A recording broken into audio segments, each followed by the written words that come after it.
A great surprise. Mum, have you decided about our summer holidays yet? Said Julian at the breakfast table. Can we go to Polisat as usual? I am afraid not, said his mother. They are full up this year. The three children at the breakfast table looked at one another in great disappointment. They loved the house at Polisat, and the beach was perfect for swimming. Cheer up, said Dad. We will find somewhere else just as good for you. But Mum and I won't be going with you this year. Did Mum tell you? No, said Annie in surprise. But you always come with us on our holidays. Well, this time, Dad, I have planned to go to Scotland, said Mum. Just the two of us. You are all old enough to look after yourself now, and we thought you had loved the chance to have a holiday on your own. But now that you can't go to Polisat, I don't really know where to send you. What about Quentin's? Said Dad suddenly. Quentin was his brother, the children's uncle. They had only him once and had found him a bit scary. He was a very tall, frowning man, a clever scientist who spent all his time studying. He lived by the sea, but that was pretty much all that the children knew about him. Quentin? Said Mum. What made you think of him? I shouldn't think he would have want the children messing about in his little house. Well, said Dad, I bumped into Quentin's wife in town the other day and I don't think things are going too well for them. Fanny said that she is thinking of getting to lodger for a while to bring a bit of money in. The house is by the sea. You know, it might be just the thing for the children. Fanny is very nice. She would look after them. Yes, and she has a child of her own, too, said Mum. What's her name? Something unusual. Yes, Georgina. How old would she be? About 11, I should think. Same age as me, said Dick. It's strange to think we have got a cousin who we have never met. She must get lonely all by herself. I have got Julian and Annie to play with, but Georgina is just one on her own. I bet she had be glad to see us. Well, your Aunt Fanny said that Georgina would love a bit of company, said Dad. You know, I really think that would solve the problem. If we ring Fanny and arrange for the children to go there, it would help Fanny, I'm sure. And Georgina would love to have someone to play with in the holidays. And we had know that our three were safe. The children began to feel excited. It would be fun to go to a place they had never visited before and stay with an unknown cousin. Are there cliffs and rocks and sandy beaches there? Asked Annie. Is it a nice place? I don't remember it very well, said Dad. But I am sure it's an exciting kind of place. Anyway, you will love it. It's called Kirin Bay. Your Aunt Fanny has lived there all her life and wouldn't leave it for anything. Oh, Dad, ring Aunt Fanny right now and ask her if we can go there, cried Dick. Please, I just feel as if it is the right place somehow. It sounds sort of adventurous. You always say that wherever you go, said Dad with a laugh. All right, I will ring up now and see if there's any chance. They had all finished their breakfast, but they waited while Dad went out in the hall to telephone. I hope it's all right, said Julian. I wonder what Georgiana's like. Funny name, isn't it? More like a boy's than a girl's. So she's 11, a year younger than I am, same age as you.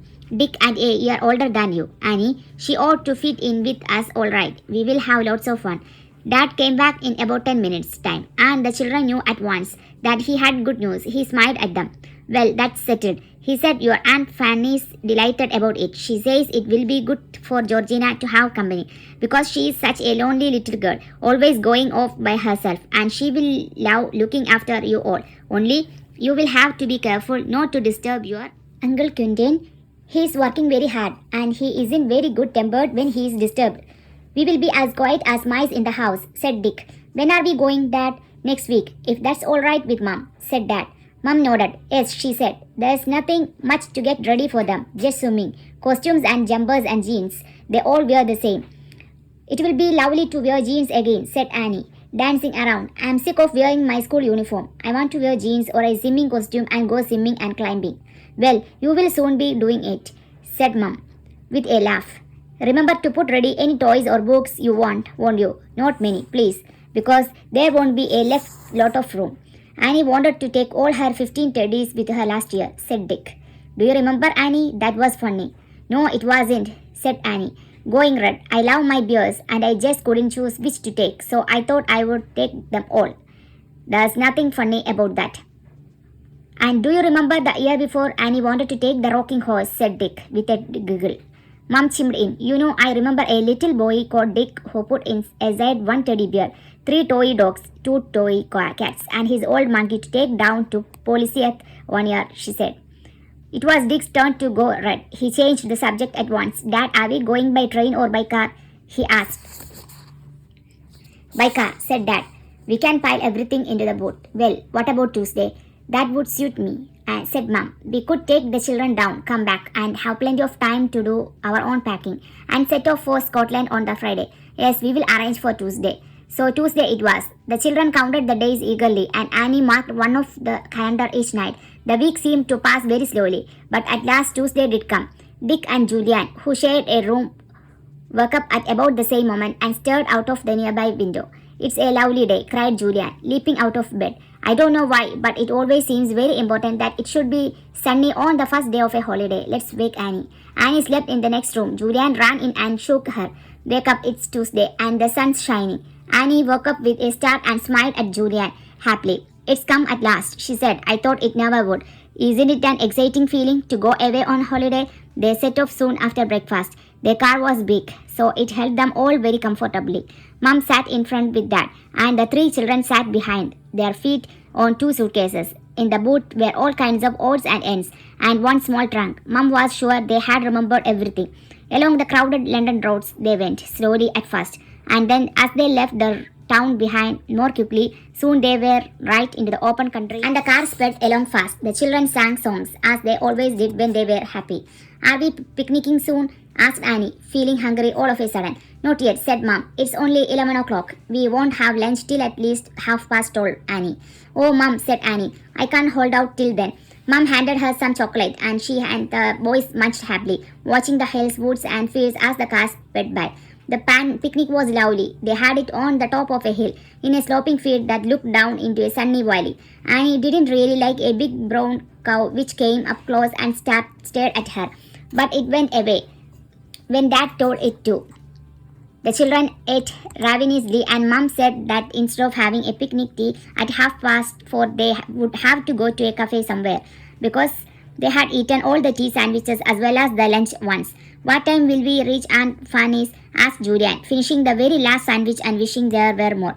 About 6 o'clock with luck, said Dad. Now who wants to stretch their legs a bit? We have another long drive in the car, you know. The car seemed to eat up the miles as it purred along. Tea time came, and then the three children began to feel excited all over again. We should watch out for the sea, said Dick. I can smell it somewhere near. He was right. The car suddenly topped a hill, and there was the shining blue sea, calm and smooth in the evening sun. The three children gave a yell. There it is. Isn't it gorgeous? Oh, I want to swim this very minute. Only 20 minutes now, before we are at Kirin Bay, said Dad.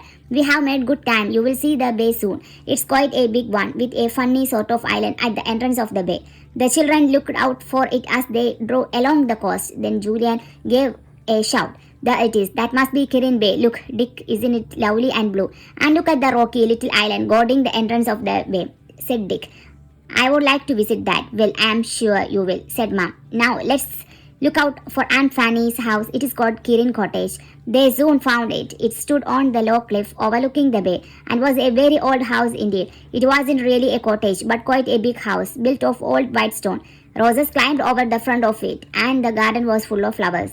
Here is Kirin Cottage, said Dad, and he stopped the car in front of it. It's supposed to be about 300 years old. Now where is Quentin? Ah, there's Fanny.